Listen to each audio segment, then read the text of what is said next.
Hello, my name is Marc Laniado. I'm a consultant urologist. I specialise in helping men who have prostate problems, prostate cancer and prostate enlargement. I work in London and in East Berkshire.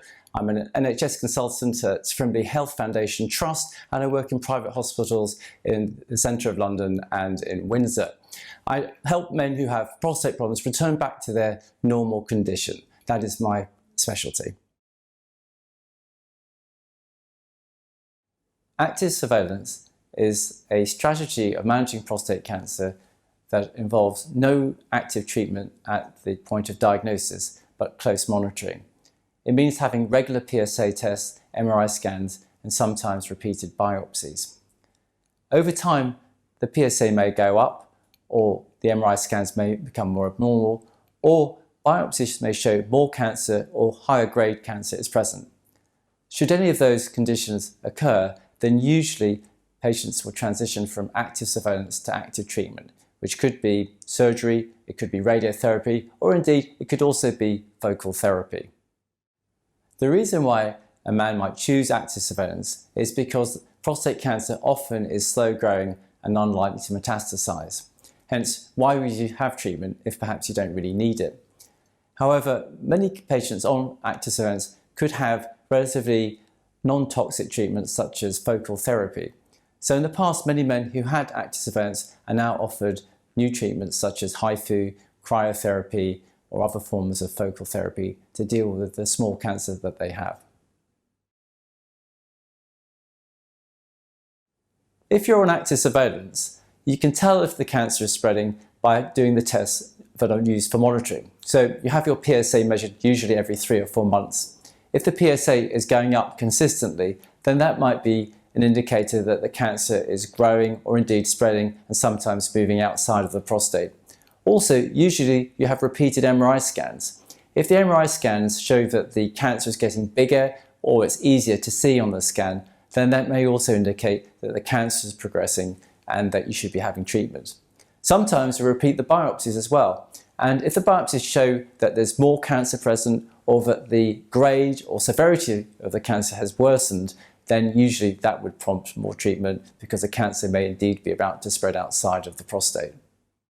If you're on active surveillance, symptoms you should look out for, which might indicate that the cancer is progressing or spreading, include losing weight, pain in your bones, urinary symptoms that are getting worse, blood in your urine or blood in your semen, or indeed a deterioration in your erections.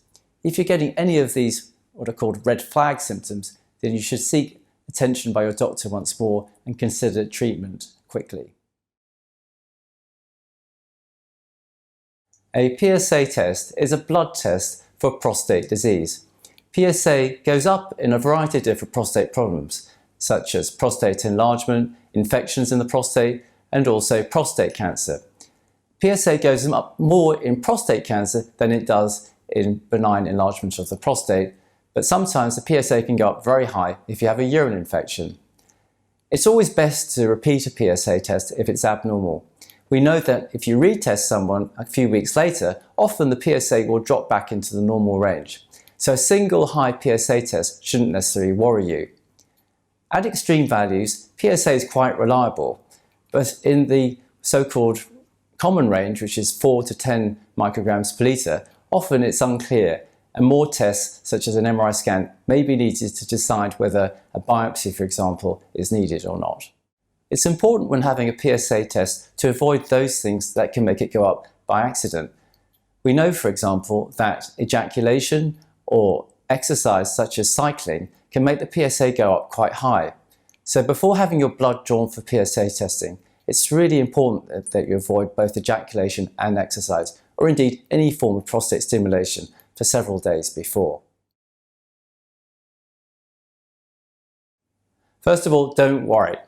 It's important to repeat the test a second time a few weeks later. We know that retesting often shows that the PSA drops back into the normal range, so a one-off value isn't necessarily important. On the second test, it's really important that you avoid things that might make the PSA go up, such as ejaculation, exercise, and make sure that there's no infection present too. If it's still high, you'll need to go on to see a specialist who will decide on further tests. A multiparametric MRI of the prostate is a very high-definition scan of the prostate gland. It can show if prostate cancer is present or not. What it looks at is whether water can flow through the prostate. Usually cancer is stiff, and water molecules can't move through. MRI scans can pick that up very accurately. It can tell us if prostate cancer is present. It can also tell us where it is located. It's the main test we use now to decide whether a biopsy or not is needed. What's special about an MRI scan of the prostate, it can test the front of the prostate as well as the back. When urologists or other doctors examine the prostate, they can only feel the back of it, but we know that cancer also occurs in the front of the prostate. So doctors can be reassured inappropriately by a normal feeling prostate when in fact the abnormality is in the front, which cannot be felt but can only be seen by an MRI scan. Focal therapy, which is also known as partial ablation or focal ablation, is a technique in which the area of the prostate with cancer is treated only. That is, the rest of the normal prostate is not treated. This is different compared to normal treatments in which the whole prostate is either removed or treated by radiotherapy. The advantage is that you can treat the cancer and have normal erections and avoid urinary incontinence. Focal therapy involves destroying that part of the prostate with cancer and leaving the rest of the prostate alone. The way we do it is by delivering some form of energy into the prostate. Typically, it's either high-intensity focused ultrasound, which is usually known as HIFU, or it could be some form of cold or freezing known as cryotherapy, as well as various forms of laser and other techniques.